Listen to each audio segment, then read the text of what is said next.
Episode 3 na tayo, di ba? Hello, magandang gabi mga kaibigan. Welcome sa ating episode 3.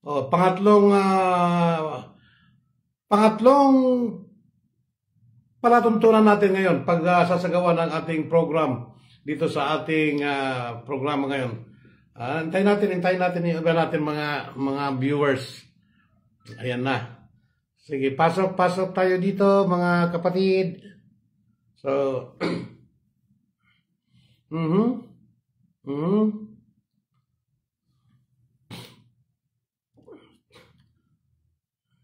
okay ba yung audio dyan? Ba't di umilaw to? Hindi ko na pinailaw. Maganda ng ilaw niya eh. Sige. Pag pailawin ko siya, wala siyang saksakan. Ito. Charging ko yan eh. Hindi ikinakabit sa charger eh. Yan o. Dito. Yan. Sige daw.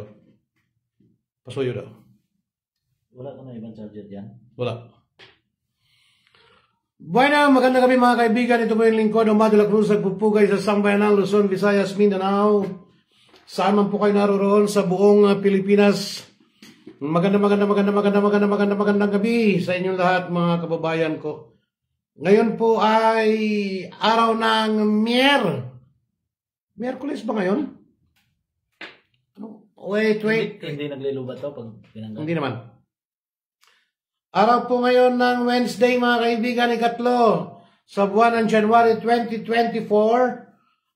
Siyempre, pangatlong araw. Swerte itong pangatlong araw. Ang oras natin alas 7 mga kaibigan. Welcome and waiting for our viewers. So, nakakasilaw. Okay na siya pag ganyan, okay na ako na ganyan. Sakit sa mata. So, ayan po mga kaibigan, kumusta na kayo? Tayo po ay magsasagawa ng ating third episode ng ating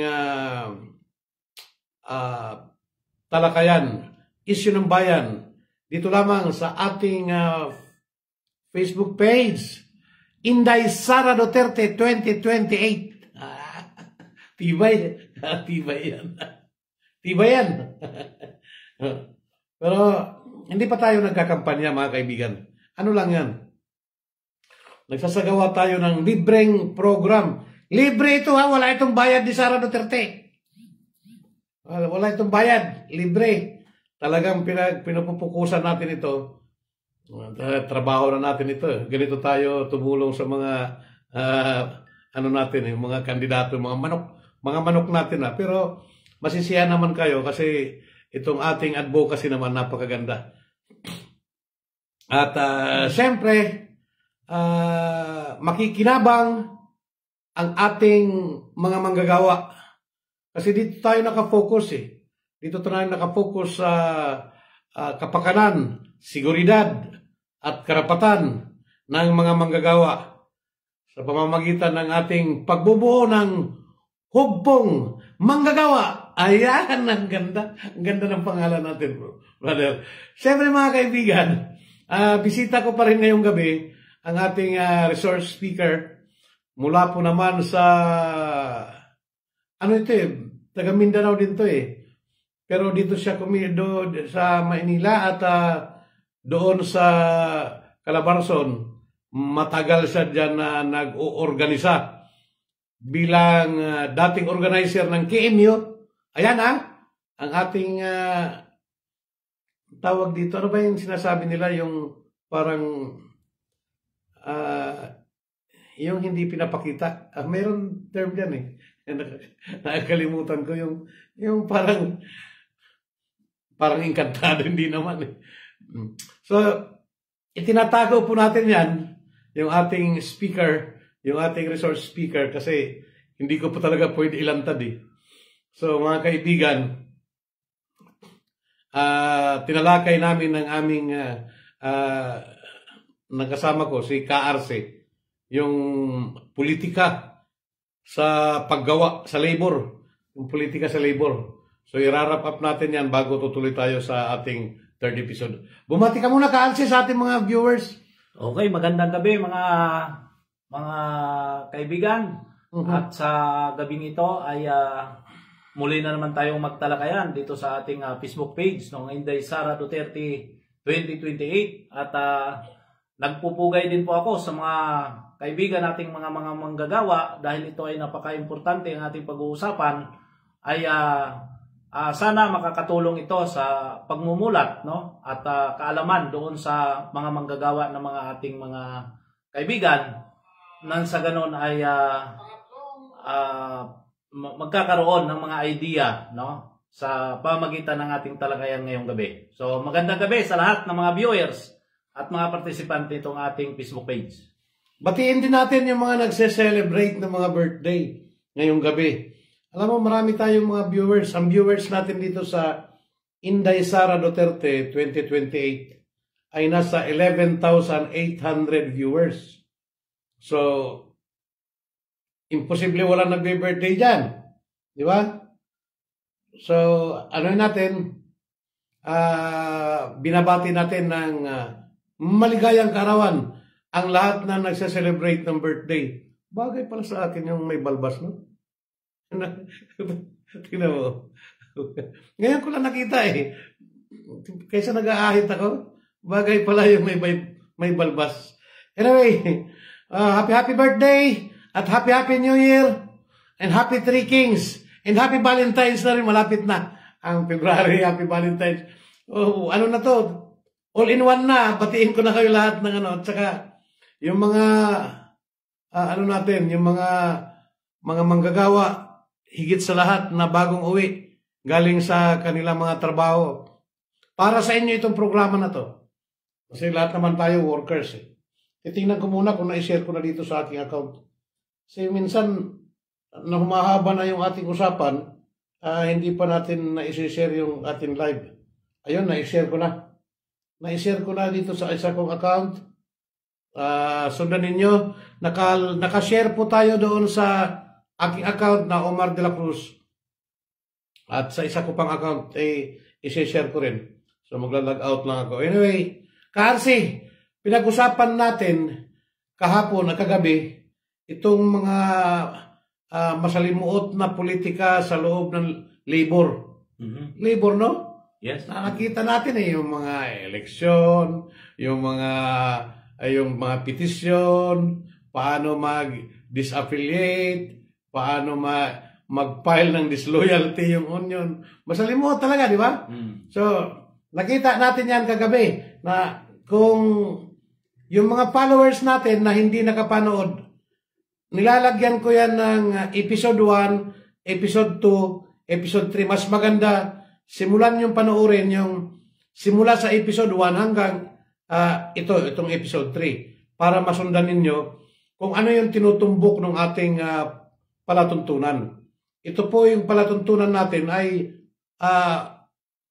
tumatalakay sa mga usapin sa labor, sa management at sa ekonomiya ng bansa at sa mga terorismo na pumapasok dyan. So maliwanag yan. So ngayon, Ka-Alsi, ang gusto ko pag-usapan natin kasi alam ko, kabisado mo to eh. Itong, di ba, karamihan sa mga union, kasi ako nakakausap ko yung mga management eh.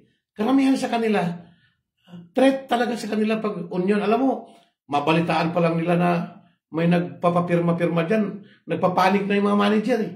O di ba? May nagpapanik na. O may nagpapapirma, cameo. Lalo cameo. Magpapanik na yung mga management. So, para sa kanila, isang banta o isang threat sa kanila yung pag-union. Dahil siguro sa karanasan na ng ibang mga pabrika, di ba? Mga nagsara, natatakot sila, yung mga gulo, natatakot sila na gano'n mangyari. So para sa kanila, threat sa kanila yung pag-union. So, ano yung mga, paano niresolba ng isang kumpanya para makaiwas siya doon sa union? So, bigyan mo ako ng mga pangyayari na naiwasan yung union. So, sige, bigyan mo ako ng mga pangyayari. Yes, muli, no, magandang gabi sa mga viewers, sa ating mga tagapakinig ngayong gabi na ito. So, sasagutin ko yung katanungan, no, kung paano makaiwas sa usapin ng pag-uunion ang mga kumpanya. So, given na yun. Amin muna kita, hinto mo na, hindi tayo nagsasabi na iwasan natin ang pag-uunion. Pero nangyari, dahil sa pakiramdam ng kumpanya, threat sa kanila yon, yes, umiwas sila naiiwasan nila. Paano nila ginagawa yon? So, ang mga kumpanya, given na, no, nabanggit naman natin kagabi, kung masundan ninyo yung ating episode 2 kagabi, so ito yung karugtong. So, ginastify na natin kung bakit na nagiging threat sa mga namumuhunan ang union, no? So, ang ginagawa nila, no, para ibig sabihin maiiwas doon sa pag-uunion, sila ay nagtatayo ng mga kooperatiba, no? Kooperatiba, and then cooperative, no? So, isang kooperatiba na nakarehistro sa CDA, no? Cooperative Development Authority, na ibig sabihin dito nila ibinabaling na magkakaroon ng pagkakaisa rin yung mga manggagawa sa pamamagitan ng kooperatiba. Pero remember po mga kasama, no? Mga mahal kong manggagawa, na ang kooperatiba isang business po 'yan, no? Isang business po na negosyo. Wala pong CBA diyan, no? Walang CBA. Kung hindi, ang pinag-uusapan po diyan dahil negosyo 'yan ay yung dividendo at yung kanilang profit sharing, or tinatawag nilang ang kanilang share sa kung magkaano man yung share na pinapatupad sa isang kooperatiba. So, diyan po. Pangalawa, yung tinatawag na LMC, no? Yung Labor Management Council or Cooperation. So, ang LMC, para lamang ayaw talaga ng management, ginagawa nila yon para magkakaroon din ng isang machinery na doon pag-uusapan yung mga issue at concern ng mga manggagawa na inuupuan ng management. Pero ito po, ang LMC ay management din po ito. So walang pagkakaiba doon sa tinatawag na company prerogative. So wala din po itong CBE, dahil ang CBE po ay naka-concentrate lang po yan sa usapin ng union. So walang CBE, pero may negosasyon na mangyayari. Pero under company rules and regulation pa rin ang ibig sabihin ang nagpapatakbo nito. So yun po, ayaw ng mga kumpanya ng union, kaya itinatayo nila yung kooperatiba. So dagdagan pa natin. May napansin pa ako na ibang ginagawa eh. Ang ginagawa ng ibang company para makaiwas sa union, nag-hire sila ng third party ng agency. So yung third party po, no, malinaw po sa atin, no, para sa kaalaman ng lahat, ang third party po, ang agency po, ay isa pa rin pong business yan, no? Business nagmamay-ari ng agencies. So kalimitan po diyan po na pagsasamantalahan ang mga ordinaryong manggagawa, lalo na hindi man siya regular hindi siya legitimate regular sa loob ng company, kung hindi regular lang siya sa agency. Tandaan po natin na ang agency po ay third party lamang at may kontratang pinipirmahan din po sa loob ng company, na siya din po ay kumukulikta ng pera doon mula sa kumpanya na ibabayad doon sa mga employees ng agency. Yung ba nare-regular doon sa agency? Sa agency, yung iba nagre-regular, yung iba naman ay hindi. So parang 6 months, 6 months lang. Ang masakit pa po diyan na brother, yung agency, no? Dahil mayroon silang tinatawag na parang nakahangka kapag walang production ang company. Pag sinabi na hindi mo na magpapapasok ng mga empleyado niya, ito'y naka-floating ang mga manggagawa. Kung sabi, walang pasok. So, yun po ay naayon din po sa batas ng ating labor law na ang isang agency, kapag wala pong malipatan ang mga manggagawa niya, ay pwede po itong i-floating. I think noon, 6 months ito, pero ngayon may 3 months ata na binago. So, I'm not sure kung 3 months, pero dati po ay 6 months yan. So, nakakaawa ang mga manggagawa. So, ilan yung binanggit natin kanina? Kooperatiba? Kooperatiba at saka LMC. LMC? At pangatlo ngayon is yung third party agencies. Itong agency. Yes. Oh, itong agency. So, talakayin natin itong kooperatiba kasi may mga impormasyon ako na nakakarating sa akin. Katulad doon sa isang kumpanya. Huwag na natin banggitin yung company somewhere in Mindanao na yung isang kumpanya hawak ng KMU. Problemado ang kampanya sa KMU. Kasi alam mo na, yung talagang sobra-sobrang demand talaga. Na ang ginawa ng company,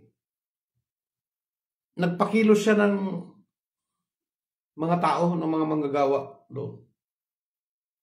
Madaling salita, nagkapagbuo sila ng mga grupo doon sa loob ng yung mga manggagawa niya rin para labanan yung KMU. Natalo yung KMU ng union na binuo nila. After nila matalo ang KMU, winasak nila yung union, nilusaw nila yung union. Tapos ang ipinalit kooperatiba. So, ganyan yung pangyayari. So, nakakalungkot ito, no? Ito ba maituturing natin ito na unfair labor practice? So, hindi yan magiging unfair labor practice. Unang-una, management yung nagdidirihi sa nasabing union, no? Dahil unang-una, kahit hindi naman KMU, ayaw talaga ng management sa union. So, kanyang ano na yan, no? Kanyang plano kasi hindi naman yan talaga kasama, no? Ayaw talaga ng management niyan. Pero dahil doon sa may banta ng ibig sabihin, kakaibang union na pumasok katulad nitong KMU, napipilitan ang mga kapatid nating mga namumuhunan na i-disperse yung radical na union tulad ng KMU kasi kakaiba talaga yan. So ang pag-disperse ng union ng KMU, so itinayo niya yung sarili niyang union para lamang malabanan kasi kailangan din niya ng makinarias para doon sa union kasi may makinarias din yun yung KMU Pero hindi niya papayagan yan na mananatili dahil banta din sa kanyang seguridad sa usapin ng pinansyal or kapital yung union dahil may CBA yan yun ang ayaw niya Yung CBA, nabanggit naman natin yan nung nakaraang gabi na banta talaga ng mga namumuhunan yung union dahil may CBA, no? At bukod sa CBA, dahil hindi niya magawa yung kanyang prerogative. Mayroon ng counter Oo. May counter na counter demand Lulusawin niya yan, no? Yan yung nakakalungkot, brother, no? Dahil unang-una, kapag nalusaw ang union, ibig sabihin, yung dating mayroong CBA na may mandatory negotiation. Mandatory negotiation ang tawag doon dahil taon-taon hindi pwedeng walang increase dahil nakalagay yan doon sa CBA, yung binabanggit nating non-economic negotiation at economic negotiation. Halimbawa, napag-usapan ng CBA na every year may 50 pesos na dagdag. Yes. In another 2 years. Sa mga regular. 50-50. So, mandatory po ang tawag doon. No? Kasi walang kawala talaga. So, kapag nalusaw yon, expected ng mga manggagawa na walang CBA dahil wala namang union So, ibabalik niya yung company prerogative. No? Na kung dati ay 50, yung nakalagay doon sa 3 years na CBA negotiation, pwede niyang ibalik yon sa 40 or 30 na lamang. no? So wala mang ibig sabihin, wala nang under negotiation panel dahil Cooperative na eh. cooperative na. Wala nang, Or LMC na. hindi ka na pwede magkapag... O hindi ka na pwedeng mag-demand. Paano nga magpag-file ng notice of strike? Wala ring notice of strike, brother. So magiging illegal lang lahat ng gagawin ng manggagawa. Halimbawa, gustong-gusto nila mag-strike. Hindi na yon. Wala nang strike na mangyayari. Dahil ang pagbabatayan dyan ay yung company rules and regulation na lang na umiiral sa loob ng company. So, yung CBA, wala na ring negosasyon, at ang babalik na lang dyan yung tinatawag na performance evaluation. So, yung performance evaluation, doon nakaangkla yung iyong increase. Sige. So, alam naman po natin, mga kababayan kong mga manggagawa, no? Mga mahal nating manggagawa na tagapakinig, no? Na ang performance ay para din po yung nag-aaral tayo, no? Ginagraduhan tayo.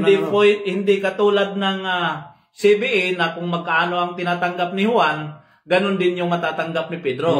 Sa performance evaluation po, doon nakaangkla yung inyong increase, ay hindi pwede na ang tinatanggap ni Juan ay yun din ang tatanggapin ni Pedro. Magkaiba po, no? Kung halimbawa si Juan ay papasok ng 3 beses sa isang linggo, or si Pedro naman ay papasok ng 7 beses sa isang linggo, mas hamak na mas malaki yung kanyang performance evaluation. Pangalawa, kung si Juan naman ay gumagawa doon sa production na sa isang araw mas marami yung kanyang engine nagagawa. Ang engine, no good po yan, no? Ayon doon sa production, sa produkto. So, si Pedro naman ay wala man halos engine. Walang no good na nagawa. Yan po ay nakakabit din po yan sa performance evaluation. So, another performance evaluation criteria, no? Ang halimbawa, ito si Juan, kapag inutusan ng kanyang immediate superior, ay madaling makakatch up, no? At hindi na, kahit hindi utusan, pagdating pa lang, 5 minutes before start of time, ay nandun na, naglilinis na sa kanyang area, ay pag inutusan ng supervisor, ay hindi nagrereklamo. So, ibig sabihin, good siya, no? Good siya. So, hindi mo maiwasan yung tinatawag nilang partner sa trabaho, or mayroong tinatawag na mas daig yung mabait kaysa masipag. Kung mabait ka sa akin, kahit hindi ka nga anong masipag, kung ako'y supervisor, kapag mabait ka sa akin, kahit hindi ako masipag, good ka sa akin dahil mabait ka sa akin eh. Pero mabait na masipag pa. Pero kung mabait at masipag ka pa, mas lalong maganda, no? So, very good. So, yun yung pinaka justification natin kapag dating doon sa performance evaluation. Ito yung ginagawa ng management, ha? Ito yung basihan ng management. Yes. Sa kanilang pag-evaluate. Ini-evaluate nila para sa sahod. So may mga increases. Pero maganda rin naman di ba? Maganda rin naman kasi madidisiplina yung manggagawa. Maganda kung sa maganda, brother. Kaya lang, ang magiging itsura, dahil wala nga po tayong agreement dyan, yung ating mga kababayan at mahal nating mga manggagawa, hindi nila kayang igiit yung kanilang karapatan. Kasi mananatiling sunod-sunuran doon sa management dahil wala man silang negotiation panel. So, kapag nagkakaroon ng problema ang manggagawa, kalimitan nito ay parang magsasalita na lang sa tapat ng pader, no? Kung mayroon man silang mga hinaing, isusulat na lang doon. Isusulat na lang nila at itataga na lang sa tubig o kaya sa bato, no? Para ibig sabihin, wala silang kakayahan or boses na iparating dahil alam nila na talo sila sa argumento. Oo, kasi wala nga silang union. Oo. So, ito yung kaibahan, mga kasama at mga mahal. Walang bargaining authority. Walang bargaining authority. So, ang sa amin po, no, sa akin lamang, mas favorable pa rin, no, ang magkakaroon ng union. So, ito tanong ko. Walang union kasi may kooperatiba. Anytime ba pwede siya pasukin ng union? Yes, no? Anytime dahil ang cooperative naman is malinaw naman na negosyo po 'yan, no? Wala pong regular kasi yung pag-union eh. So wala pong regular na rank and file na sasabihin diyan na hindi mag-member ng kooperatiba, basta lahat ng regular sa loob ng company, management ka man or anong level ka man doon sa management, supervisor, manager, etc., ay basta regular ka, ay pwede kang sumali sa kooperatiba. So, ang cooperative po ay wala pong kakayahan para pigilan na pag may pumasok na union. So, ang union po ay mayroong ibig sabihin, mandato, no? Mandato yun eh. Oh. So, ang lahat po diyan na ma-organize at magustong magtayo ng union, kahit may kooperatiba ka pa, pwede pong magtayo ng union. Itong Department of Labor, hindi ko ito alam eh. Tanong ko talaga ito. Ito yung tanong hindi ko talaga alam. Wala bang batas na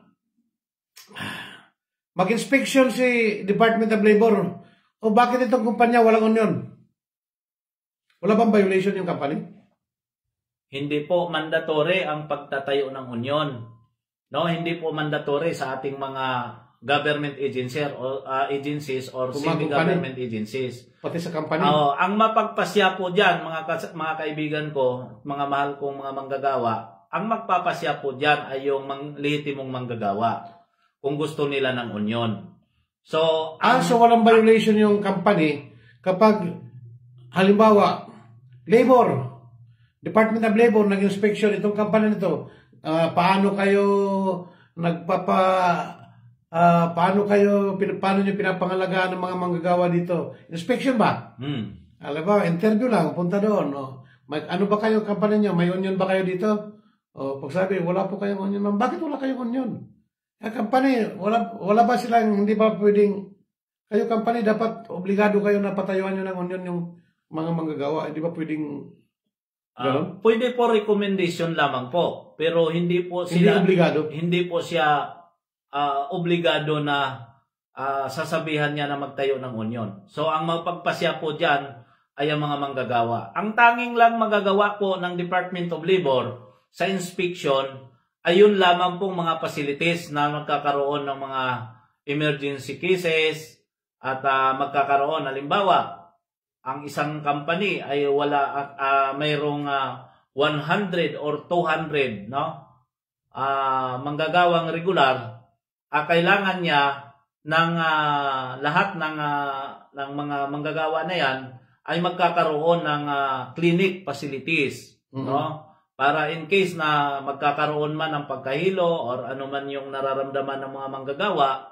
ay dapat mayroon siyang pupuntahan na clinic na tinatawag na may first aid na mailapat sa kanila. Pangalawa, kailangan ma-inspection yung palikuran, no? Dapat may palikuran din 'yan. Hindi pwedeng magtatrabaho ang mga manggagawa. Safety. Yes. Malinis, ligtas. Ligas sa sakit.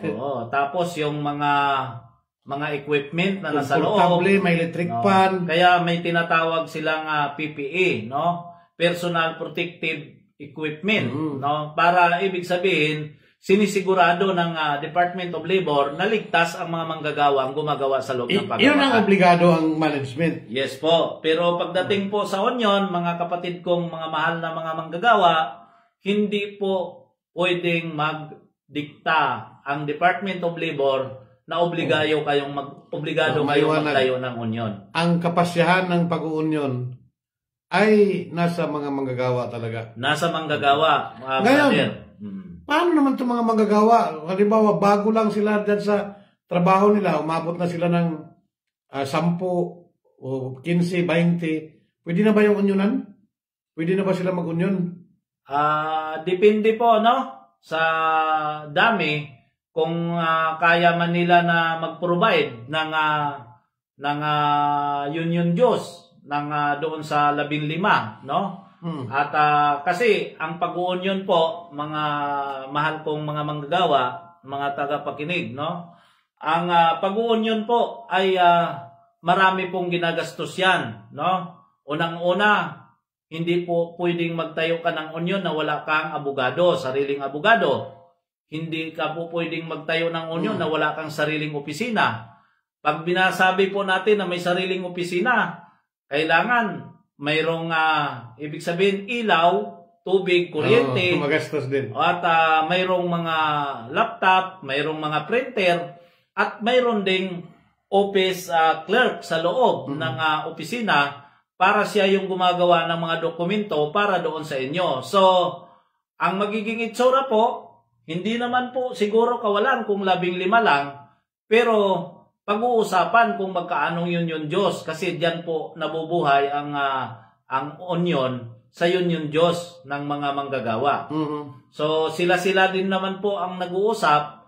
So nasa pag-uusap na lang po 'yan, no? Kung halimbawa 15 lang kami at kaya naman namin magbigay ng Union Diyos ng ganyang kalaki at malaki rin naman ang sahod namin, ay pwede naman po 'yon. Wala pati pinipili yan diyan kasi nung binabasa ko yung labor code, itong pera lang yung mga katulong. Katulong kasi iba yun eh.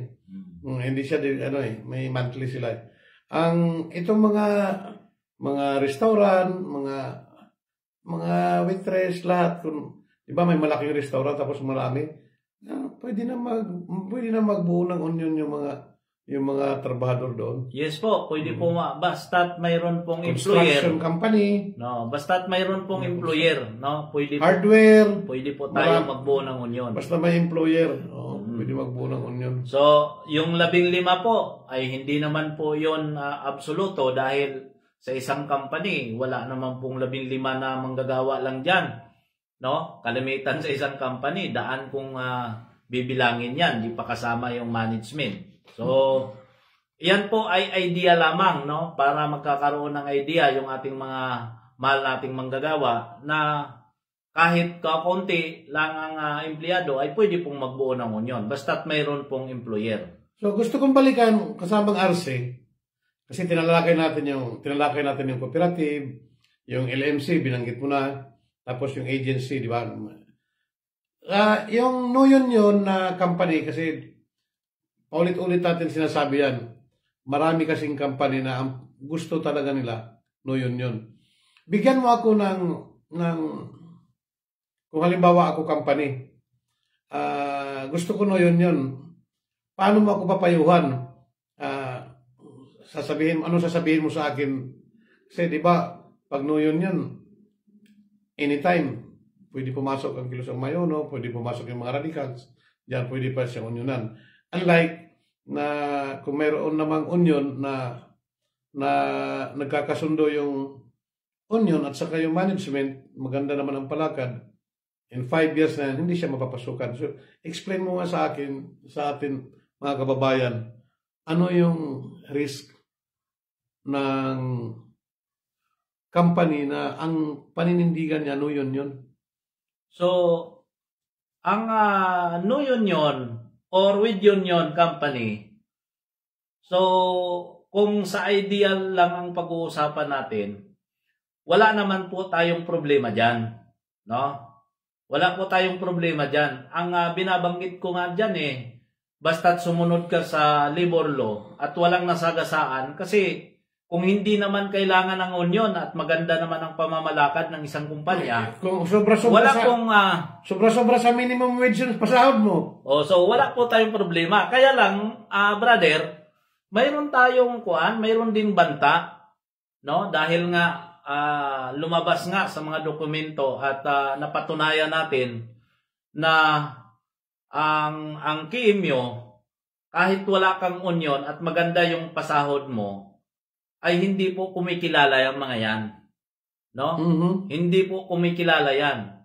Dahil sa isang company, hindi po pwede na walang issue. Wala sa kanila yung sabi na, wag natin unionan yan kasi okay naman yan magpasahod. So, iyan yung banta sa mga company na walang union. No? Makinig kayo, mga mahal kong mga kababayan na namumuhunan. No? At sa mga HR, sa lahat ng mga management ng ating Mga managers, no? At ito po yung ating palutuntunan ngayon na kailangan natin malaman kung bakit nandito kami, no? Bakit namin inilahad itong aming programa para sa ganon magkakaroon ng idea, para hindi tayo nangangapa na wala tayong pinapatunguhan sa ating programa. Mga kababayan ko, no? Ang KMU po ay isang banta po 'yan sa mga kumpanya. Malinaw po 'yan, no? At ako po ay nanggaling diyan sa organisasyon na 'yan noon. Dahil ang KMU po, no? Kahit anong lokal 'yan, no? Kahit anong federasyon 'yan, basta under KMU, iisa lang po ang tinitindigan na linyada diyan. Unang-una, hindi po yan kumikilala kung ano ang sitwasyon ng kumpanya, kung nahihirapan ba yan ng kumpanya dyan na i-operate yung kanyang negosyo or hindi. Basta ang sa kanila, ma-organize ang mga manggagawa, papasukin nila yan. No? Kasi yung kanilang layunin, hindi naman talaga para tulungan ang kumpanya at mga manggagawa. So mayroon silang sariling linyada, sariling agenda or line, no? May linya silang sarili na ang patutunguhan nito na ang agawin ang kapangyarihan pangpolitiko ng ating bansa. At mula doon sa demokrasyang bayan, gusto nilang palitan ng pagiging sosyalismong lipunan. Yan yung linyada sa lundo, no? Na pamumunuan ng diktadurang proletaryado. Yan po, no? Naniniwala sila sa usapin ng ibig sabihin, Marxismo, Leninismo at kaisipang Mao Zedong. Para ito yung teoryang gagamitin para sa lahat ng mga uring manggagawa ay magkakaroon ng idea para labanan, no? Labanan ang mga management, no? At labanan ang kumpanya. At ang gusto nila niyan ay bumagsak ang ekonomiya. Bakit? Kapag nagsara ang kumpanya sa malakas na bigwas ng pagkilos, protesta or wilga, babagsak ang ekonomiya, magkagulo ang tao, at magkakaroon sila ng pabor para sa pag-organisa, para sa dagdag ng kanilang puwersa sa kanayunan, no? Na magiging NPE ang mga manggagawa. At dagdag din sa puwersa sa sumusulong na ibig sabihin pagwiwilga, kasi dalawang forma po 'yan, no? Kahit hapyawan lang 'to mga kaibigan ko. Pero tayo doon. No? Pahapyaw lang po 'yan. Pahapyaw lang po. No? So tatalakayin natin 'yan after nito. So mag-uuna po natin. Ang gusto kong malaman ngayon, ano ito? Kung sa pag-uusap natin, simula pangatlo na to ang nakita ko dito na mas maigi pang may yun ka na pwede ko masabi na mga moderate na yun or friendly yun or responsible yun. Yun ang magandang term Responsabling yun. Independent yun. Mas maigi pa mayroon ang company na isang independent at responsableng union kasi 5 taon siyang tahimik. Kasi 5 years yung termino ng union 5 taon siyang tahimik. Nasa management na lang kung aalagaan niya yung mga workers niya. Kasi sa totoo lang, kung independent ang union, kung inaayos mo yung kanilang benepisyo, wala yan mag-strike. So, ibigay mo yung kagustuhan ng nag-uusap naman kayo So, pag-uusapan natin, brother. So, tama naman yung binanggit mo, no? Mayroong tinatawag na independent union. Pero ang pag-uusapan natin kung paano makakapasok at paano mai-prevent yung KMU, banta pa rin yung independent union. I mean, ang ibig ko sabihin, kung mayroong isang responsible and independent union sa loob ng company, sarado yung 5 taon na yan, hindi makapasok ang KMU. Yes, tama po yun. Hindi makapasok ng KMU. Unlike, kung ikukumpara natin ito dito sa isang company na walang union, dahil yun ang gusto ng management na ayaw natin ng union, walang union, hindi siya nakakasigurado in everyday, araw-araw, pupwede siyang sa loob ng mahabang araw-araw. Kasi walang union eh. Hindi lang 5 taon. Araw-araw sa habang panahon na yan, anytime pwede siya pasukin ng union. Na radikal. Yes po, tama po yun. O, di ba? Pwede po, walang assurance, no? Doon sa mga walang union. So, dapat mapagmatsyag ang management na hindi mapasukan at dapat alagaan niya yung kanyang mga employees. Dahil pag hindi niya naalagaan yon, alagaan niya. Tiyak yon na magkakaroon ng union. Pangalawa, secondary, ay yung pagkakaroon ng independent union, okay din po yon, no? Kasi mayroong tinatawag na privacy, yung union mismo, freedom of expression doon sa loob ng pagawaan. Pero hindi rin ganon ka, ibig sabihin, hindi rin ganon ka pulido ang pagtingin natin diyan dahil wala siyang federasyon, no?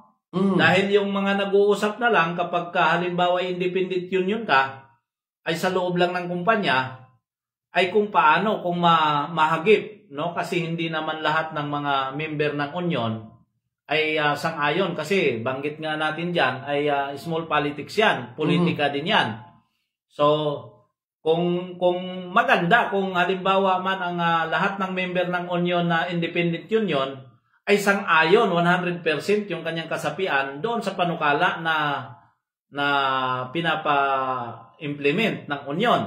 Eh paano ngayon kung mayroong kontras doon, may salungat na 2 or 3 or 4, no? Hindi naman mawawala yan. At yan ay mahagip ng KMU, no? Mahagip ng KMU at independent union ng inyong union, pwede pa rin yang sukuban yon, no? Pwede pa rin yang sukuban yon as aagawin niya, pwede niya rin agawin ang leadership ng independent union. Pwede niyang agawin, no? Ang leadership ng independent union na siya yung magdidirehe bilang isang federasyon. Masalimuot talaga, no? Masalimuot din ang so, independent union siya, independent. Ita-transform niya ngayon, ikukunik niya ngayon. Ito yung radical union. Radical union. Ang kailangan itong mga independent union, kailangan magbuo tayo ng isang responsableng federasyon ng mga independent unions. Yan. Wala talagang makaagaw yan. Bakit? Yan ang gawin natin. Kumpleto siya. Tama. Kasi po, ang due process ng union, dapat mayroon siyang labor center, mayroon siyang federation, at mayroon siyang local unions. No? Yes. So, 3 po dapat yan. Kapag nabakante ang labor isa center, tapos mayroon siyang federation, region, buong national, pwede national federation, down to local. Dito nakakabit yung mga local unions. Yes. So, kapag halimbawa, ilang unions? Para mabuo natin yung ang requirements po ng BLR, no? Bureau of Relation Commission, Bureau of Labor Relations. Ang requirements po para makapagbuo ka ng isang federasyon ay magkakaroon ka ng local 10 local unions. With existing CBA. With existing CBA po yan. May CBA sila dapat. So, kapag nagkakaroon ka ng 10 local unions, pwede mo siya ngayon irehistro sa BLR. Maganda ito eh. Para magkakaroon ka ng isang federation po. Pwede natin ito isama sa advocacy natin. Pwede natin ito isama sa advocacy natin kasi walang mag-guide, walang gigiya dito sa mga independent unions. Yes po, tama po yun, brother. No? Pag na-federate sila, hindi na masyadong yung salitang independent kasi federated na eh.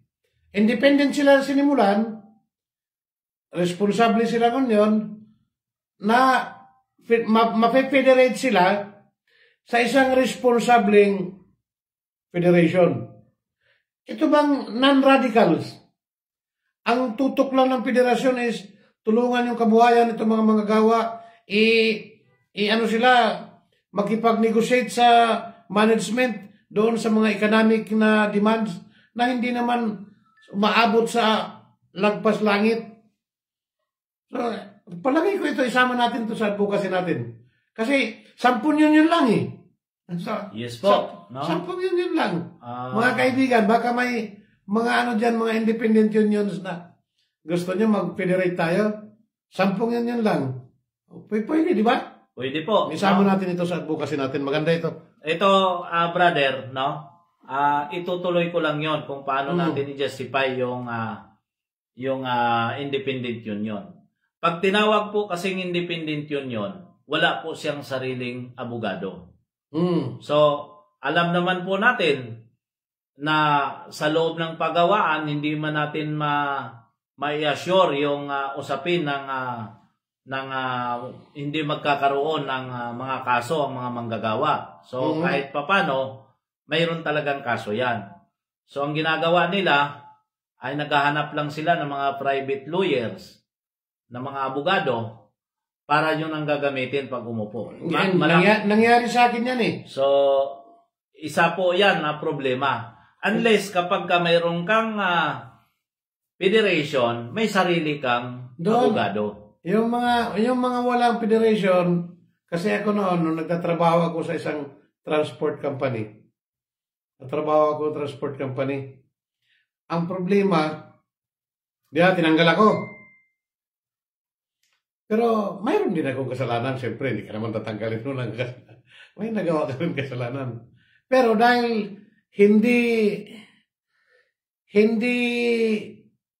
hindi pantay ba? Kundi para sa akin, yung kasalanan ko, ay pwede man lang ako na suspendin ilang araw, pero masyado na maras yung tanggalin ako. Yes po, may proseso po yan, brother. Kaya nga. No? Nabanggit din natin yan doon sa Company Rules and Regulation. Kasi ang kumpanya po, mayroon po siyang sariling company prerogative. So, ang kumpanya po, para po sa ikalilinaw ng lahat ng ating mga kababayan, may union man o wala, no? Pag-usapan natin ang due process para doon sa usapin ng pagkakaroon ng ibig sabihin pagkakaroon ng disciplinary action. So may proseso po 'yan na iyan po ay binabatayan po ng Department of Labor. Unang-una po doon sa pagdating doon sa usapin ng due process sa loob ng pagawaan, mayroon po 'yan Company Rules and Regulation na binabanggit.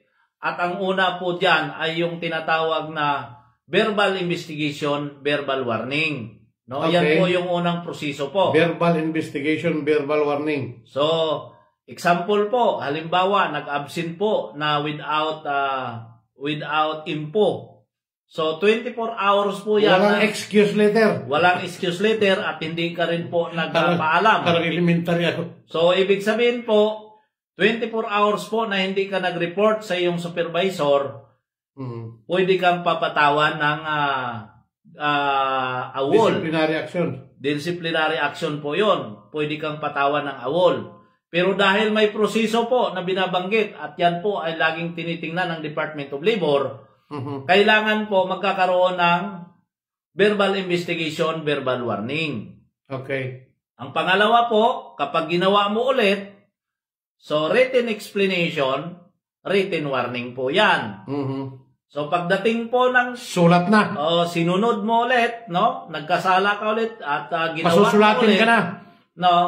Ay, pagkatapos mong, ibig sabihin, nangako ka doon sa letter mo na hindi mo na uulitin, tapos inulit mo ulit, siyempre, papatawan ka na ng 1-day suspension. So, 2-day suspension, depende doon sa bigat ng investigation. So, 3-day suspension, termination. hanggang sa dismissal po yan. Dismissal. So, kapag ka ikaw ay nilapatan ng due process na ganon, mga mahal kong mga manggagawang tagapakinig, yan po ay inuunuran po ng ating Department of Labor. So, mahirapan ko ka po dyan na ipanalo yung inyong kaso. Stop muna kita. Halimbawa, nangyari sa akin yun yung lahat. Ako yung manggagawa. Nung dinismiss na ako, sabi niya, magreklamo ako kasi tinanggal ako eh. Pero ang habol ko, mabayaran ako ng company. So, dinaan ka sa proseso o hindi? Dinaan ako sa proseso. Pero ang ano ko doon, magrereklamo ako sa separation fee.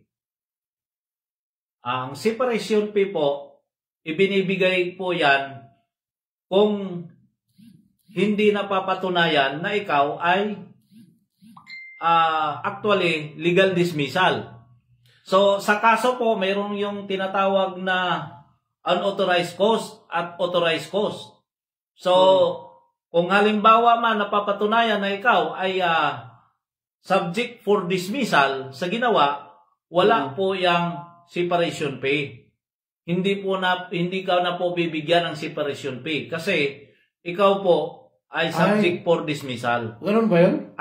Yes po. Ang separation pay po ay ibinibigay yan kusa kapag ikaw ay nag-resign na wala po ikaw kaso. Ganun? So, yan po, mga kaibigan ko, so, no? Pwede ka talaga matanggal. Wala kang matanggap? Wala kang matanggap dahil sa yun nga po, yung binanggit natin kanina na mayroong authorized cost at unauthorized cost. Good evening, Nahil Sanila Aluba. God bless my future president. Si Sara Duterte po yung future president. Thank you, Nahil. So, maganda na itanong ko sa iyo yan. Yes po, brother. No? Kasi, ang akala ko, kung halimbawa ako, 20 years na ako sa company. 20 years na ako sa company na nangyari nga yung ganun. Although may due process, nang naulit eh. Kasi may first offense, second offense.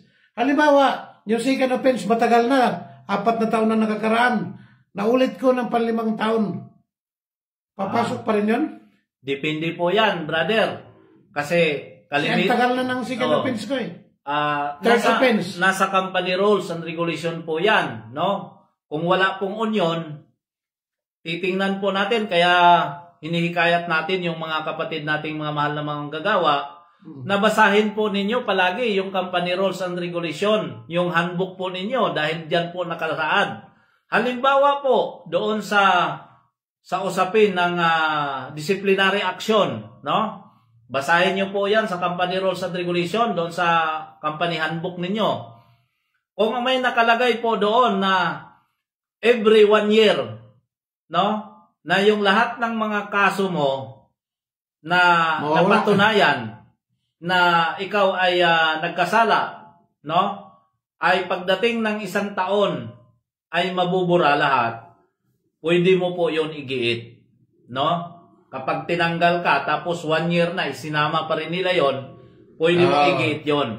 So, ang kalaban po ng management doon ay yung kanyang company rules. Yung kanyang company rules. Yung handbook, kasi sila po yung gumawa noon. So, ibalik mo sa kanila, doon sa mga nakapirma doon sa handbook na yon, kasi may mga nakapirma doon.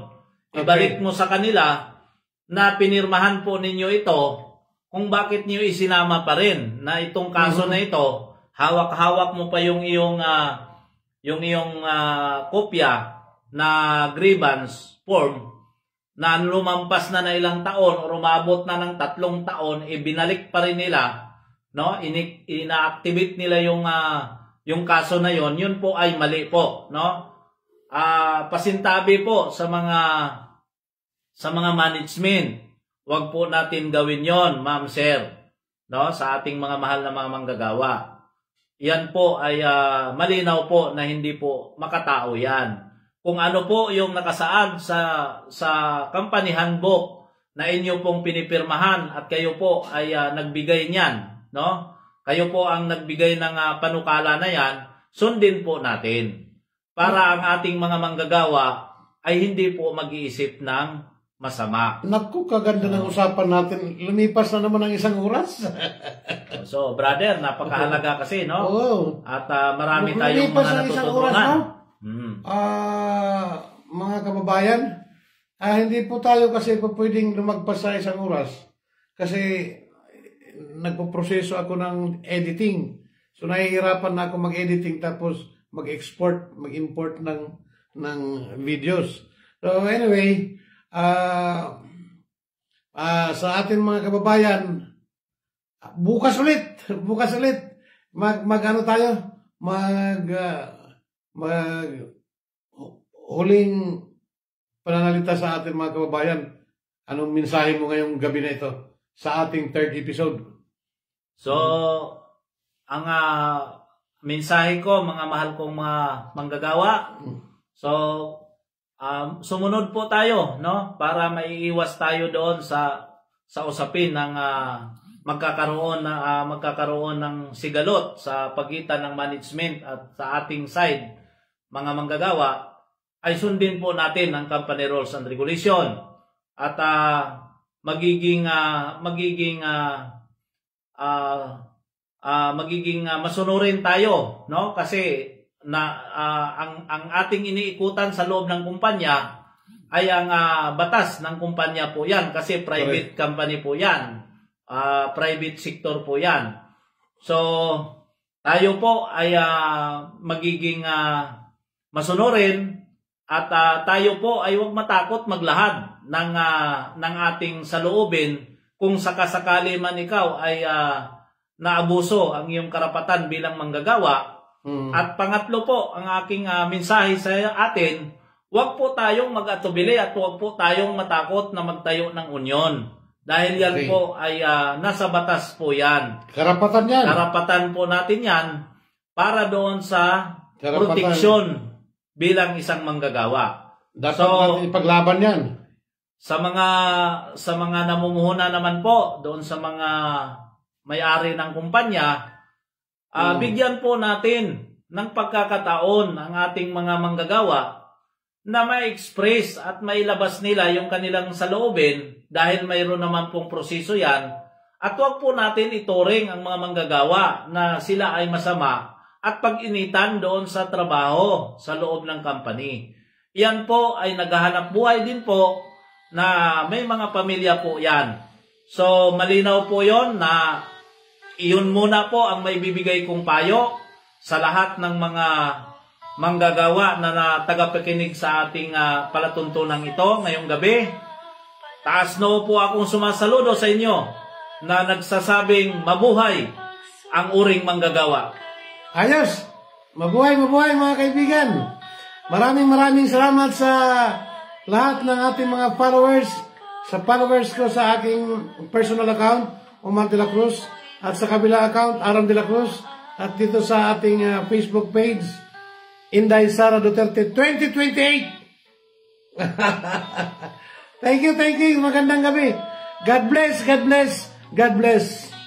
Pagpalain tayo ng Panginoong may kapal.